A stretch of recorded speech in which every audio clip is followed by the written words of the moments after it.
natin. Ito, tuwa ako dito eh. Di ba mga kababayan, mga ka-GPnatics, itong mga Duterte youth na asang-asa na sila ay magkakaroon ng 3 seat sa Kongreso dahil sila rin mismo ang gusto magpa-impeach sa ating Pangulo na balikan na karma, digital, di ba? Electronic ang karma. Ngayon mga kababayan, dahil sa hindi po naproklama ang Duterte Dugyot Party List ni Cardema, ay nagwawala po ito. Mas gwapo ka naman, sir, kaysa kay Chris Ulo. Hindi, mas gwapo yung si Chris Ulo. Mapagpanggap lang talaga yung mukha ko, guys. Mapagpanggap lang, mapagkunwari. Kunwaring pogi eh. Pero pangit talaga ako. Okay, pag-usapan natin itong si Cardema, ma'am. Mga kababayan, bakit ba ito nagwawala? Ito, pakinggan natin yung kanyang statement. Mga loko-loko kayo, pinagtitripan nyo pa ako, ha? Itong iyong official statement kahapon. Alright? Aha. Sige. Babasahin ko itong last part, ha? Ito, babasahin ko in toto. Ikaw ba gumawa nito, Chairman? Yes po, sir. Loketa. Ito, babasahin ko. Sinasabi ko sa inyo, COMELEC, at sa nagko-control sa COMELEC, kapag kami hindi ninyo pinaupo at hinayaan lamang magsalita sa advokasya namin sa bansa, sasabihin namin sa taong bayan lahat ng kalokohan sa Kongreso at COMELEC kung papaano nagkakapera ng milyon-milyon sa mga desisyon, accreditations, and projects at funds ang karamihan sa inyo dyan. Wala kaming pakialam dyan sa mga pamemera ninyo sa gobyerno dahil hindi kami kasali dyan at busy kami sa pakikipaglaban sa mga kalaban ng gobyerno. Pero kapag kami na binoboto ng milyon-milyong Pilipino ay tatarantaduhin ninyo, ikikwento namin lahat sa taong bayan ang mga kalokohan ninyo sa gobyernong ito. Yan po. Yan ba inaamin nyo sa inyo galing, Chairman? Yes po, sir. Sa akin po yan. Yabang, oh. Opo, sige. So, ganito po.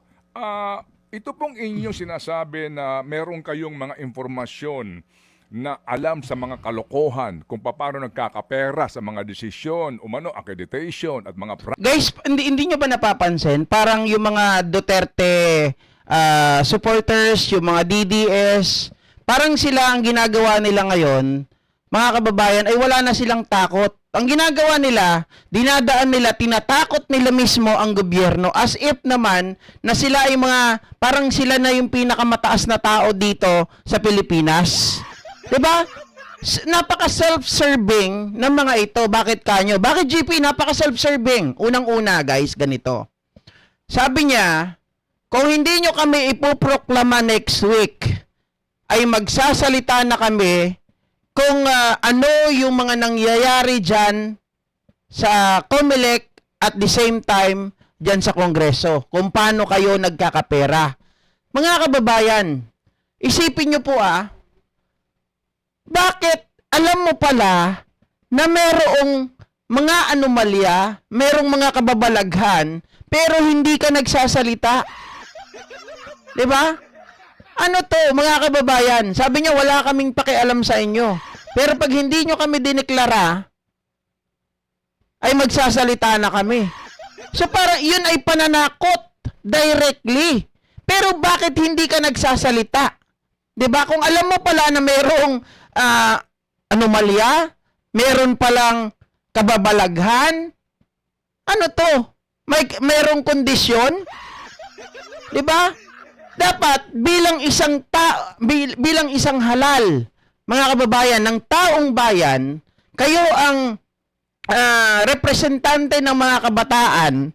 So dapat, kung meron kayong nalalaman, bakit hindi ninyo ito, mga kababayan, imbestigahan? Bakit hindi nyo ito isiwalat? Yun ang pinagtataka natin dito kay Ronald Cardema.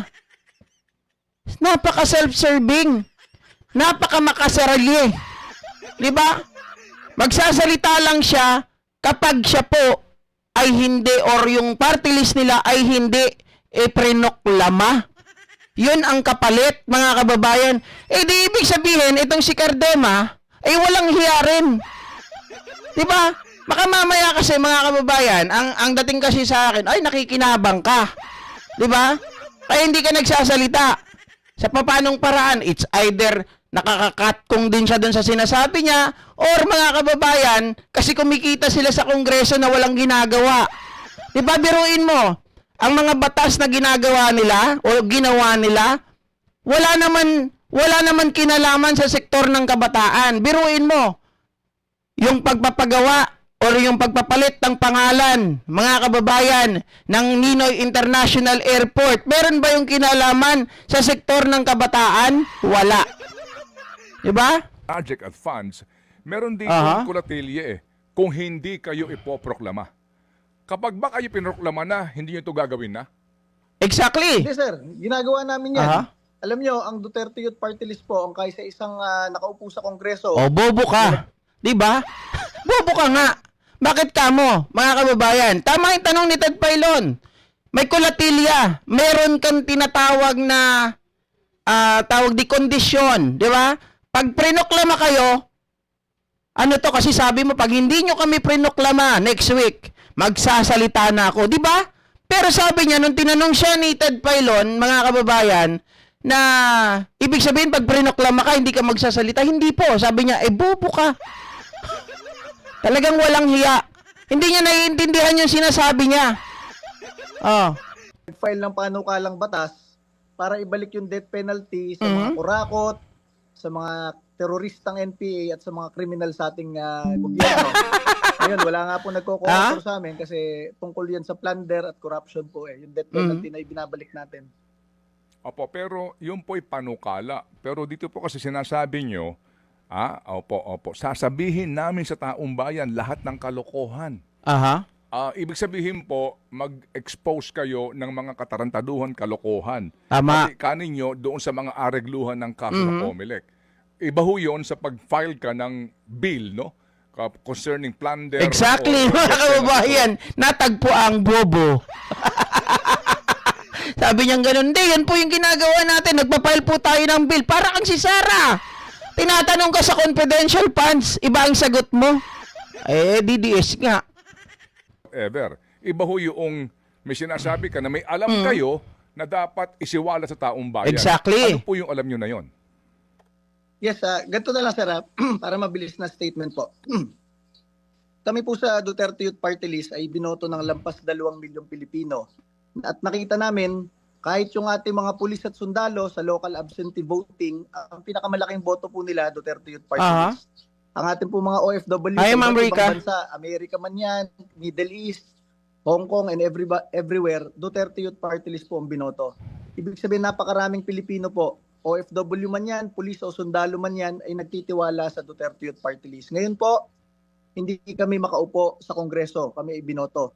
Alam nyo, ito yung warning ko dyan sa Kongreso, warning ko sa gobyerno, warning ko sa COMELEC.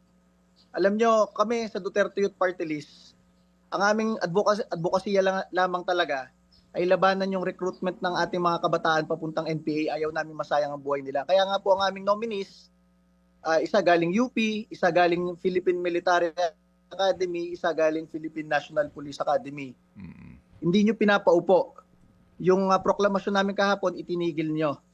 Alam nyo, Teka lang, Cardema, ano yung pinapaliwanag mo? Malasara ka rin talaga no?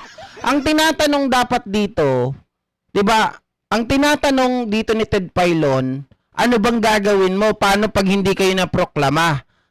Tototohanin mo ba yung ginawa, yung iyong pananakot?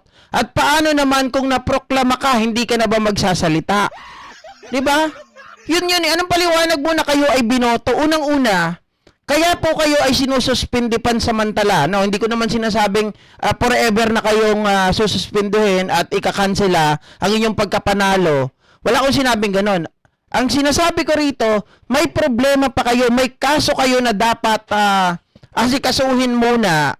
Matagal na yan, 5 taon na mayroong kaso sa inyo, pero hindi nyo ito pinapansin. Tapos gusto ninyo, mga kababayan, na kayo ay magkaroon na naman ng pwesto sa Kongreso. Maging fair naman tayo, di ba? Yung mga iba ay talagang nagko-comply kung ano talaga yung mga requirements na dapat kayo ay nakarehistro bilang isang party list, samantalang kayo ay dorobo. Samantalang kayo ay kolorum. Diba? Tapos gusto nyong umupo. So parang sinabi mo, o sige mga kababayan, okay na lahat sa mga party list na maging kolorum. Sige lang, tumakbo lang kayo.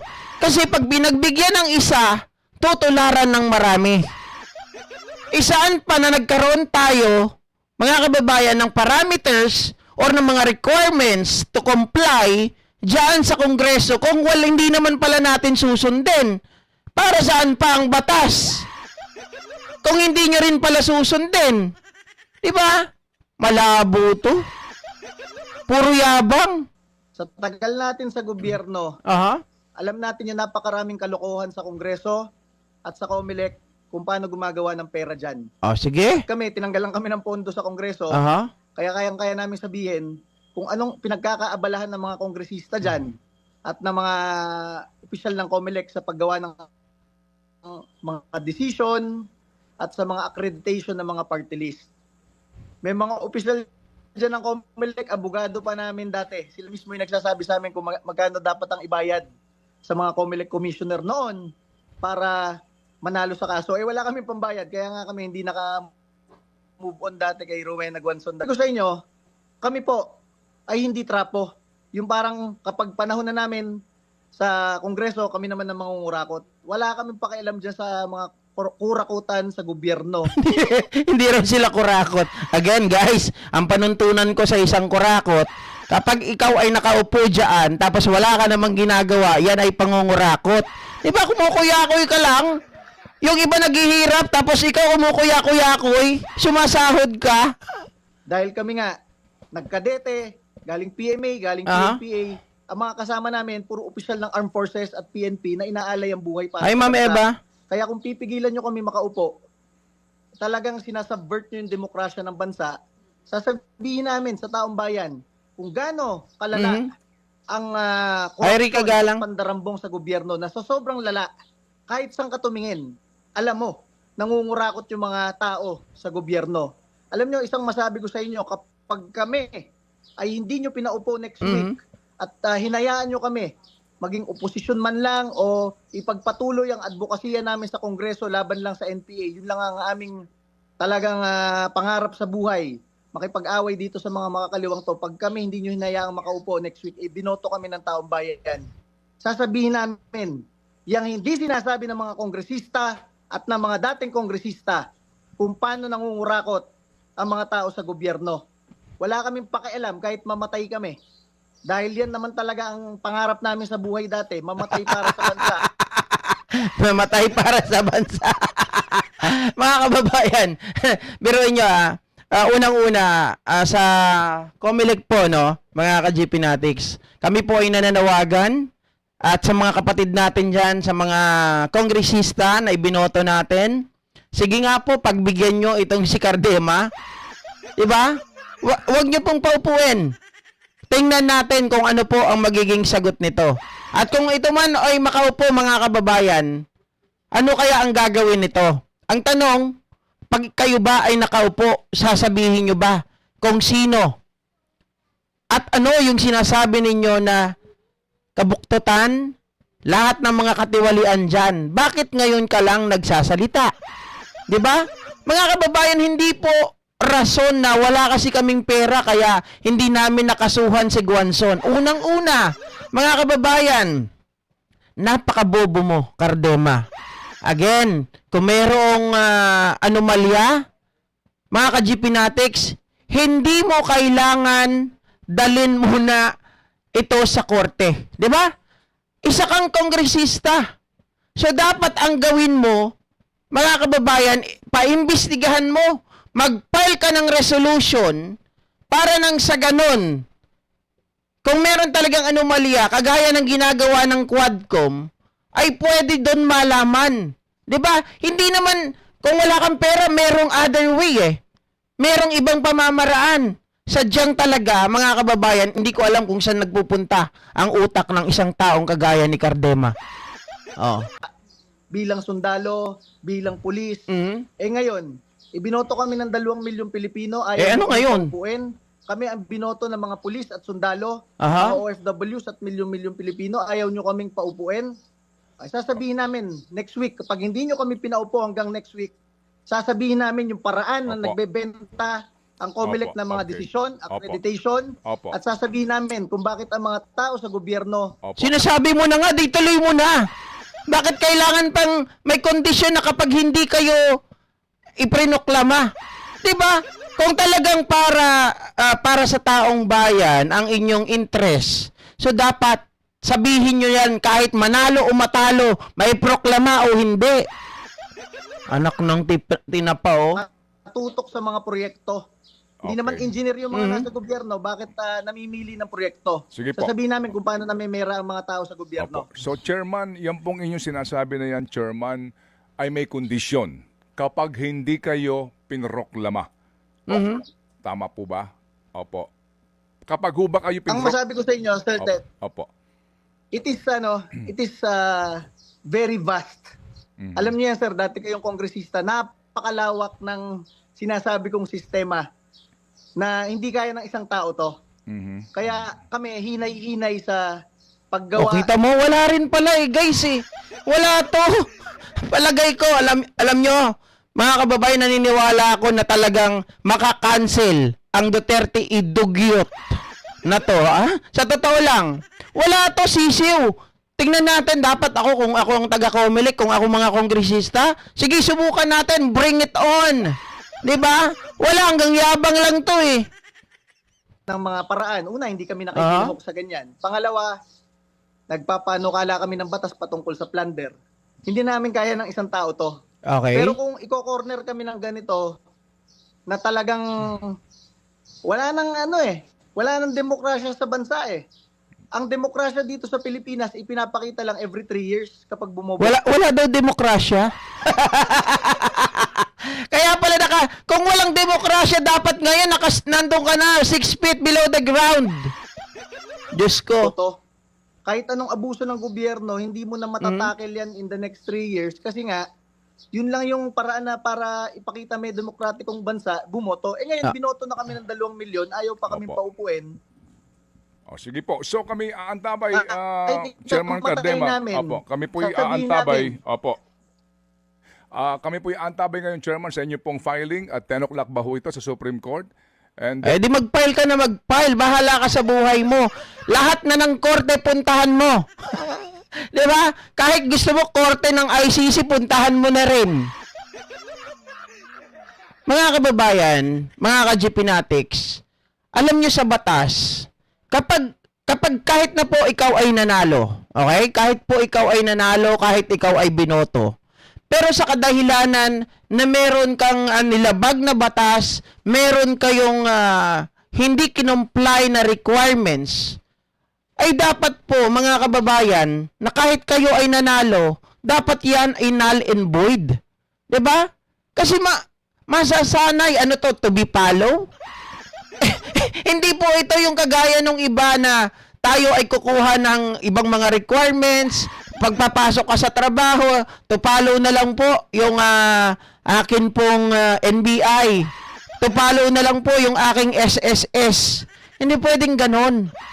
Dito, mga kababayan, dapat, COMELEC, kayo rin ang may kasalanan nito eh. Dati pa ang pinipetisyon ito na ang Duterte Youth ay hindi po nakarehistro.